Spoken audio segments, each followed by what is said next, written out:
Hello hi friends welcome to my channel Jharana cooking and lifestyle. मुझे आपण नहीं आसी रसाबड़ी जो मैंने मो चैनल नुआ अच्छा प्लीज चैनल को सब्सक्राइब करूँ। वीडियो भल लगे लाइक शेयर कमेंट करूँ। एवं चलते देखा यार प्रस्तुत प्रणाली। मुझे नहीं जाइए 1 लीटर क्षीर क्षीर को कड़े क्षीर फुटापी छाड़देली। क्षीर जो फुटिला से 2 ରୁ 3 ଚାମଚ खंडे भिनेगार देदेली। भिनेगार देवापर मुझे हाई फ्लेम फुटेवाई छाड़ी। हाई फ्लेम रे फुटी छेना भलसे छिंडीगला। छेनार पानी कलर जिते भलसे ग्रीन कलर हो जाए आम जानपर छेना बहुत बढ़िया से छिंडीगला। छेना को गोटे जगह काढ़ीदेली।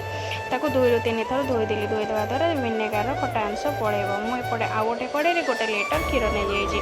क्षीर को फुटापी छाड़ुची। क्षीर जमी फुटी फुटी गोटे भाग मरीज 4 भाग। एपटे मुझे चीनी 3 ଚାମଚ गुंड कर मैदा 1 ଚାମଚ गुजराती 6टार मंजी नहीं गुंड कर ड्राई फ्रुट्स रे आलमंड और काजू नहीं। क्षीर एपटे आमर भलसे फुटिला। फुटी फुटिकी से जिते 4 भाग गोटे भाग मरीज आम से चीनी हेरिका दबा। एपटे मुझे छेना 1 ଚାମଚ मैदा 1 ଚାମଚ चीनी आउ गुजराती गुंड जो नहीं से अधा आउ 1 पिंच सोडा ताकू देगी हाथर नेड़ी साहाय्य आम भलसे 7 ରୁ 8 मिनिट घषा।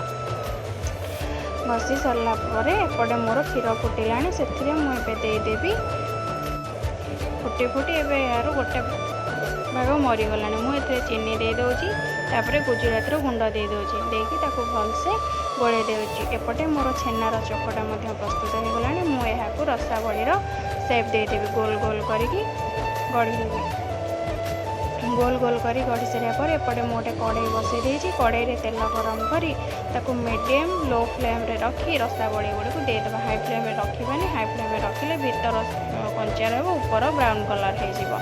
एपटे मोर रसाबड़ी हो गला। आम यहाँ काढ़ीदे पुणी आउ गोटे थर देदेली रसाबड़ी पूरा लो फ्लेम रे मुझे छाणी।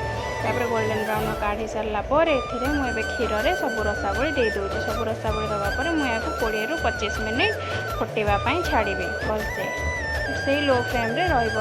मझे मझे घाटुवा ना तड़पटू लगिज। एपटे मोर रसाबड़ी सीझी पूरा क्षीर को भिड़ी सारा आ बहुत स्पंजी होगला। पूरा क्षीर भिड़ी जुसी देखा जाए। आमर रसाबड़ी प्रस्तुत हो गला। यापर मुझे ड्राई फ्रुट्स पकई दूसरी काजू और आलमंड जो काटिक रखी मुझे दे दूँगी। वीडियो भल लगे लाइक शेयर कमेंट करेंगे। Thanks for watching.